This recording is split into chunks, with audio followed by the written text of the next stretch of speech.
నమస్కారం అండి. మహాలక్ష్మి పథకం సంబంధించి ఇక్కడ వచ్చేసి 2500 రూపాయల డేట్ ఫిక్స్, కొత్త మార్గదర్శకాలు, మార్పులు చేర్పులు బ్యాంకులో కానీ తప్పనిసరిగా ఇవ్వాలి. పూర్తి వివరాలు వీడియోలో తెలుసుకుందామండి. వీడియోని చివరి వరకు చూడండి, అర్థమవుతుందండి. మరోసారి ఛానల్ వస్తే తప్పకుండా సబ్స్క్రైబ్ చేసుకొని bell button all notification activate చేసుకోండి. చూసిన ప్రతి ఒక్కరు లైక్ చేసి మిత్రులందరికీ వీడియోను షేర్ చేయండి. లేట్ చేయకుండా అయితే వెళ్ళిపోదామండి. తెలంగాణ రాష్ట్రంలో స్థానిక సంస్థల ఎన్నికలు సమీపిస్తున్నటువంటి వేళ తెలంగాణ రాష్ట్రంలోని మహిళలకు సంబంధించి ఆర్థిక భరోసా కల్పించడానికి ప్రభుత్వం కీలక నిర్ణయం తీసుకోబోతున్నట్టు సమాచారం.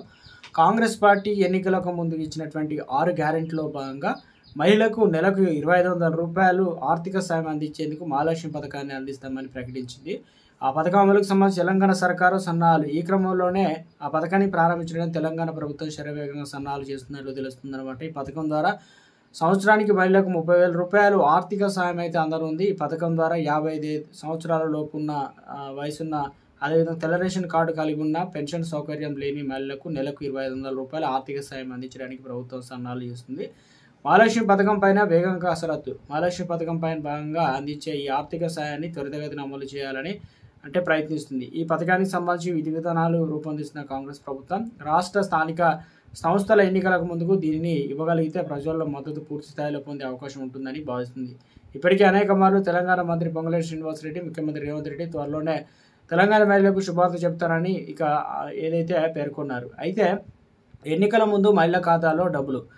జూలై నెలలో సర్పంచ్ ఎన్నికల నోటిఫికేషన్ వస్తుందని, త్వరలోనే క్యాబినెట్ భేటీలో నిర్వహించి ఎన్నికల తేదీని ప్రకటిస్తారని క్రమంలో ఎన్నికలకు ముందు మహిళా ఖాతాలో డబ్బులు జమ చేయడం ద్వారా ప్రజల మద్దతు కూడా కట్టుకోవాలని ప్రభుత్వం భావిస్తుంది. ఇప్పటికే ఏదైతే రైతు భరోసా నిధుల ద్వారా రైతాంగాన్ని మద్దతు కూడా కట్టుకోవాలని కాంగ్రెస్ ప్రభుత్వం ప్రయత్నిస్తుంటే, మహిళలకు సంబంధించి గుడ్ను చెప్పడానికి రెడీ అవుతున్నట్లు తెలంగాణ ప్రభుత్వం.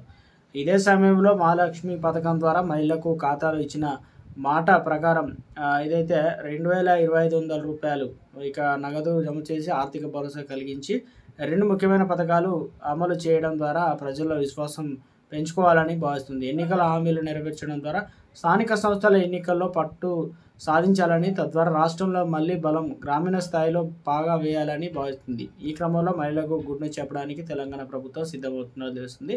సో మొత్తం మీద అయితే మనకు ఈ నెల చివరాఖరికి లేదంటే వచ్చే నెల చివరాఖరికి ఈ 2 నెలల్లో తప్పనిసరిగా మనకు 2500 రూపాయల ఖాతాలు అయితే జమ చేస్తున్న విధంగా ప్రస్తుతానికి అయితే అప్డేట్స్ అయితే ఉన్నాయన్నమాట.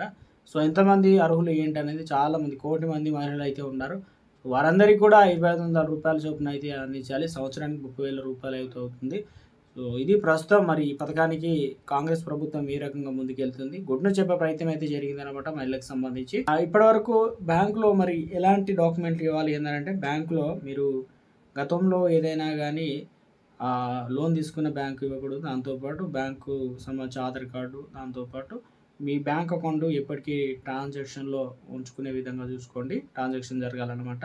సో మరొకటి, తెలంగాణ రాష్ట్ర వ్యాప్తంగా ఎన్పిసిఐ కూడా లింక్ చేసి ఉండాలి. ఏదైనా పథకం రావాలంటే డీబీటీ పద్ధతిలో నేరుగా అకౌంట్లు అయితే జమ అవుతాయి కాబట్టి మీకు వైట్ రేషన్ కార్డు అయితే ఉండాలి. 50 సంవత్సరాలు మినిమం ఉండాలి. దాంతోపాటు తెలంగాణ రాష్ట్ర ప్రభుత్వం అనేది మహిళలకు సంబంధించి మీరు గతంలో ఒకవేళ బ్యాంక్ డీటెయిల్స్ ఇచ్చినట్లయితే పర్లేదు. సో మరోసారి మరి బ్యాంక్ డీటెయిల్స్ సంబంధించి ప్రభుత్వం కూడా త్వరలోనే అప్డేట్ అయితే అందించే ఛాన్స్ అయితే ఉంది. సో ఇది ప్రస్తుతం ఉన్నటువంటి లేటెస్ట్ అప్డేట్ అండి. బ్యాంకు ఈకేవైసీ కావచ్చు, ఇతరత్ర అన్నీ కూడా కంప్లీట్ అయితే చేసి ఉండాలన్నమాట తప్పనిసరిగా. ఇదైతే